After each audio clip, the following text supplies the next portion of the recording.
Selamat datang di Hati dan Darah Sumba. Netralitas ASN tak hanya soal perilaku, tapi juga soal hati. Netralitas ASN yang dulunya disebut PNS, hampir dalam setiap pelaksanaan hajatan politik seperti pilkada, selalu menjadi soal dan menjadi bahan dalam kampanye maupun bahan diskusi publik. Netralnya ASN atau PNS menjadi harapan semua pihak.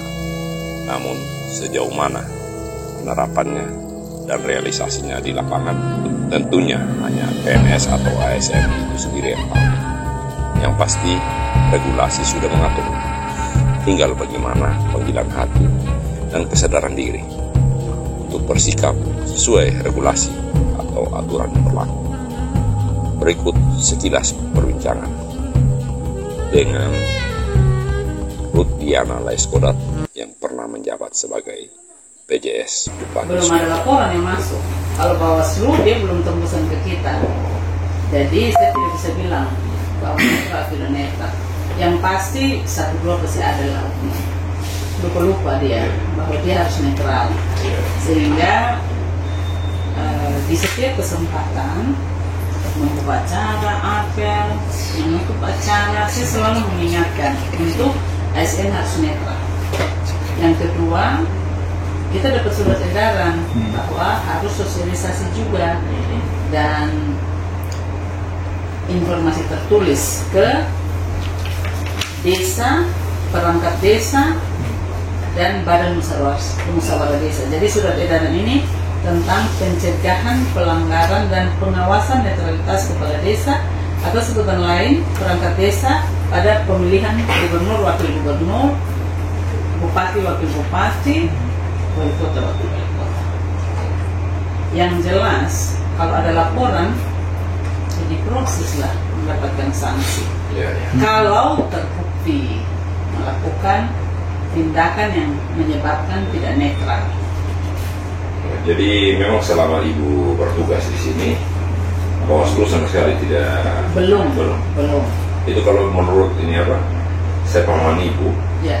Regulasinya itu memang seharusnya memang mereka kasih tebusan atau apa gitu Ibu atau bagaimana? Ya. Jadi kalau melapor boleh langsung ke pemerintah, boleh ke Bawaslu, kalau ASN, aparat desa, lurah, tembusan untuk diproses. Karena Bawaslu kan tidak bisa memberikan sanksi. Ya, kita menggunakan peraturan ASN. ASN itu di dalamnya PNS dan pengurus kontrak. Kalau lurah kan pegawai negeri, kalau desa pemilihan, tapi ada sanksi. Tadi sanksi ringan, teguran lisan, teguran tertulis, sanksi pidana. Ibu, saya lihat di medsos kemarin kalau saya nggak salah, itu ada warganet yang membagikan surat edaran kalau saya nggak salah, yang kalau Ibu betulkan kalau misalnya saya salah, itu terkait dengan tidak ini apa perintah lah mau dibilang untuk tidak mendistribusikan bansos. Ini apa sampai dengan pelaksanaan selesainya masa kampanye oleh atau memang? Kalau saya boleh. Maksudnya kandidat yang cuti sementara. Kalau cuti sementara dihindari. Tapi kalau pemerintah masih boleh. Karena salah satu kandidat bupati, wakil bupati incumbent. Sehingga saya hadir di sini menggantikan selama masa kampanye. Maka semua urusan pemerintah boleh dikerjakan oleh saya dan teman-teman. ASN, kepala dinas boleh. Kayak kemarin saya beras lagi, jaga inflasi. Ya mungkin ini Ibu bilang tadi kita belum ada laporan. Ya, mungkin kalau suatu waktu kedapatan gitu. Mungkin itu ada undang-undangnya. Kalau untuk Undang-Undang Nomor 6 Tahun 2020 tentang pemilihan gubernur, bupati, wali kota, maka ada pasal 71 ayat 1 bahwa pejabat negara, pejabat daerah, pejabat aparatur sipil negara, anggota TNI Polri, kepala desa, dan atau sebutan lain, lurah dilarang membuat keputusan dan atau tindakan yang menguntungkan dan merugikan salah satu pasangan calon. Nah, kalau pasal 188, setiap pejabat negara, pejabat aparatur sipil negara, dan kepala desa atau sebutan lain lurah dengan sengaja melanggar ketentuan sebagaimana pasal 71 dipidana dengan pidana penjara paling singkat 1 bulan, paling lama 6 bulan, dan atau denda paling sedikit 600.000, paling banyak 6 juta rupiah. Tapi waktu laporan masuk, apakah ke Bawaslu atau ke pemerintah, harus diperiksa dulu, terbukti atau tidak terbukti. Dari pengalaman saya, pada saat pemeriksaan saya selalu menggunakan praduga tak bersalah. Tapi pada saat pemeriksaan, ternyata terbukti, ya sanksi ini harus diberikan. Ya. Nah, kalau sesuai Undang-Undang 6 2014 tentang desa, sanksinya kepala desa yang melanggar larangan dikenakan sanksi administrasi berupa teguran lisan dan atau teguran tertulis. Sanksi administrasi sebagaimana dimaksud ayat 1 tadi tidak dilaksanakan, dilakukan tindakan pemberhentian sementara dan dapat dilanjutkan dengan pemberhentian. Nah, sama juga kalau ada laporan, diperiksa, terbukti ya sanksi harus diberikan. Mungkin yang paling rentan denetralisasi ASN mungkin yang paling rentan gitu ya. Itu sudah pasti masuk nanti dalam undang-undang. Harus. Hanya kan terbukti, harus terbukti. Aturan itu kan dibuat apabila dilanggar diberikan hukuman. Karena itu akan membuktikan bahwa kita sebagai ASN atau kepala desa, lurah, aparat desa, dan masyarakat harus netral kepada semua sama. Tidak boleh berpihak. Itu dasar yang paling utama. Karena sudah berpihak kan yang lain dirugikan. Jadi netralitas agar adil bagi semua kandidat. Mungkin satu saja Bu, yang mungkin ini yang paling itu yang masuk dalam undang-undang itu yang paling rentan begitu, yang ketidak netralisasinya ASN. Apa kira-kira yang itu bisa kena gitu? Bisa semua. Itu bisa. Kalau di sini, kalau untuk ASN ada 13 poin. Ikut kampanye, ikut menggunakan fasilitas negara, ikut deklarasi, partisipasi aktif, posting, share, komen, tidak boleh. Tidak boleh. Kalau foto itu, foto bersama mungkin ASN tidak boleh juga. Foto bersama tidak boleh. Mungkin acara-acara apa ya? Membuat acara mengarah kepada kampanye tidak boleh. Tidak boleh. Makanya saya bilang pada saat laporan masuk diperiksa harus terbukti. Tadi di live saya contoh, ada yang lapor, fotonya ada di situ. Waktu diperiksa dia bilang, oh kampanyenya di sini, rumah saya di sini. Kalau dia bisa membuktikan bahwa dia hanya melewati kan tidak salah. Tapi kalau ternyata bisa terbukti bahwa di setiap, kan kita ada 3 kandidat kampanye selama 2 bulan. Ternyata jadwal yang PUD, Kabupaten Sumba Timur, kampanye di sini, kampanye di sini. Ternyata dia orang ini ada di semua kampanye. Berarti kan dia kampanye aktif. Dia tidak bisa membuktikan bahwa dia netral. Betul. Tapi kalau hanya sekali dia lewat, hanya ingin mengetahui, dan kebetulan rumahnya di situ kan bisa dia buktikan bahwa saya tidak ikut kampanye aktif kok. Karena sudah bukti. Contoh. Sehingga Kalau bisa membuktikan bahwa dia netral, dia tidak kenakan sanksi. Tapi tidak bisa membuktikan bahwa dia netral dengan ada foto, ada video, ada ini, harus diberikan sanksi. Karena sekarang masanya media, semua orang bisa foto. Contoh tadi saya contohkan, ada kampanye di foto, maksudnya kepada kandidat ternyata dia terfoto di dalam situ. Pasti ya. Ya, Karena jadi kalau saya belajar di sebuah tim ini ternyata semua bersaudara dari kawin mawin. Iya. Jadi kan waktu foto orang kenal ini siapa, ini siapa, ini siapa. Maksudnya bukan untuk dia, fotonya ke yang sedang kampanye, tapi dia terfoto. Iya. Nah kalau ada laporan kan bahaya. Iya. Tapi bisa juga laporan hoax, tidak bisa dibuktikan. Iya. Kan dia akan BAP. Melakukan pemanggilan keterangan, dan bukan satu orang, pasti yang di dalam foto jadi ambil keterangan, yang mendukung persoalan itu diambil keterangan. Ya rasanya dengan surat edaran, aturan ASN, informasi Bawaslu, KPUD, harusnya semua tahu deh harus netral. Kalau berani melakukan satu tindakan mungkin lengah, ya resikonya bertemu dengan sanksi. Kalau bisa dibuktikan ya.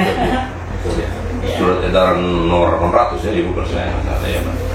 800 ya, tanggal 13 November. Ya. Saya baru coba lihat tadi. Ya. Surat edaran sudah beberapa lah.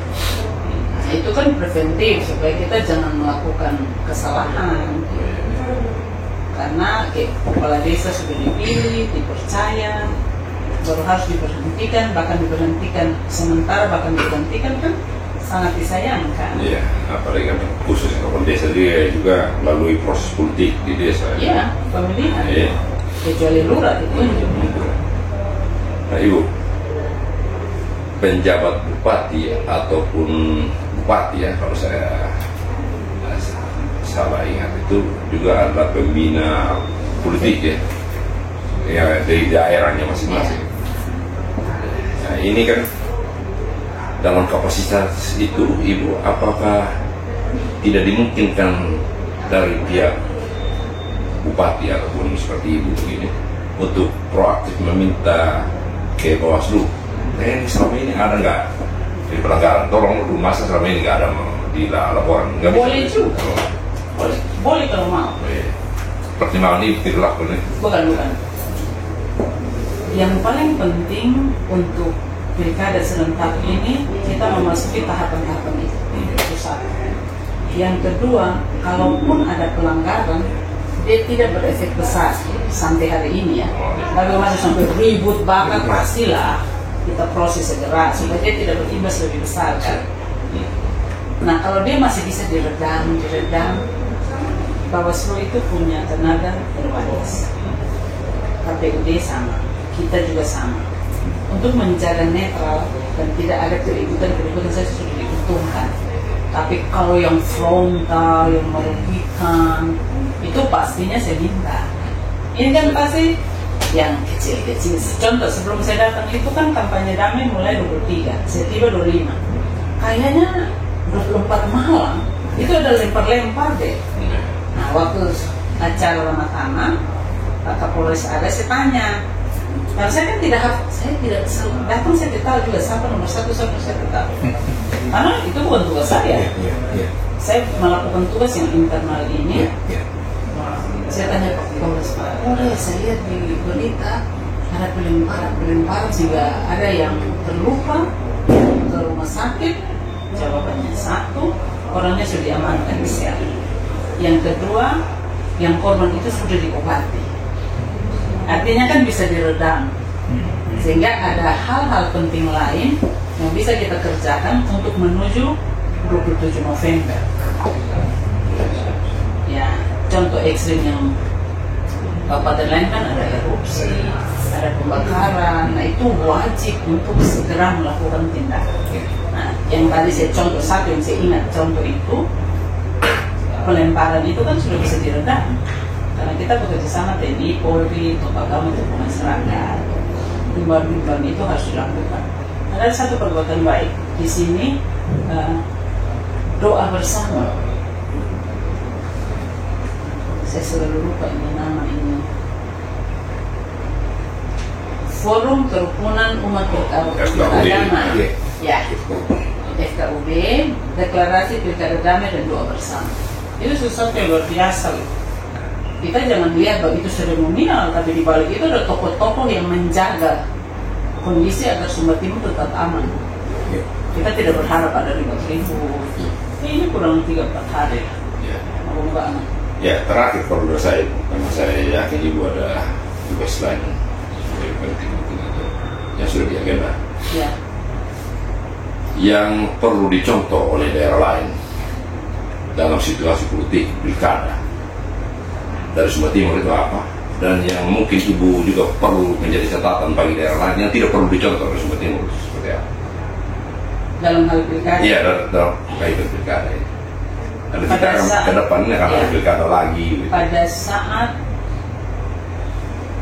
penentuan calon yang pada saat mendaftar itu sampai dapat nomor, masa kampanye sampai hari ini kita cukup aman. Kenapa? Kalau saya melihat bahwa rupanya ada hubungan saudara semua para kandidat ini, sehingga hubungan keluarga itu lebih utama dari pilkada serentak yang hanya dilakukan satu kali dalam 5 tahun. Nah, itu sudah satu keuntungan. Itu patut untuk dicontoh. Hak untuk memberikan hak pilih semua orang punya, tapi kan 5 tahun sekali. Nah, kita punya ikatan keluarga ini seumur hidup. Ya, itu bagus. Yang kedua, rasanya yang tidak perlu dicontoh belum ada. Karena kita cukup aman, karena tadi salah satu contoh saya bilang doa bersama itu, bahwa ada inisiatif. Kenapa mereka melakukan inisiatif? Karena semua berkeinginan untuk sampai dengan bukan 27 November saja, tapi sampai dengan penetapan hasil kita harus dalam kondisi aman. Kita setelah COVID seroja kita anjlok loh ekonomi kita. Kalau ada hal-hal brutal yang dilakukan itu merugikan kita sendiri. Di dalam situ dia sampai kita bersaudara, kita punya anak, kita punya cucu. Ya. Jadi boleh saya katakan atau saya simpulkan begini, Ibu, hal positif yang bisa dibagikan oleh Sumba Timur untuk menjadi contoh di daerah lain itu adalah para kandidat maupun masa pendukungnya masing-masing itu tetap mengedepankan apa yang namanya tali silaturahmi sebagai keluarga dibandingkan dengan pilihan politik yang hanya sekali dalam 5 tahun. Karena semua juga sudah paham bahwa setelah pemilihan siapa yang terpilih putra terbaik ini harus didukung. Selesailah urusan kita hak pilih. Karena yang terpilih itu yang harus kita dukung. Karena kalau di Sumba Timur itu selalu ada setiap pilkada itu bilang itu kita hanya panas-panas di medsos.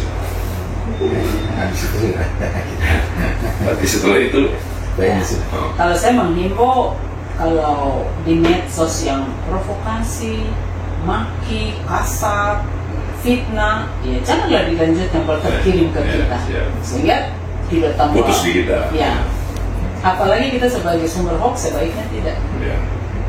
Kita yang mengerti, kita yang ketik lagi begini, aduh.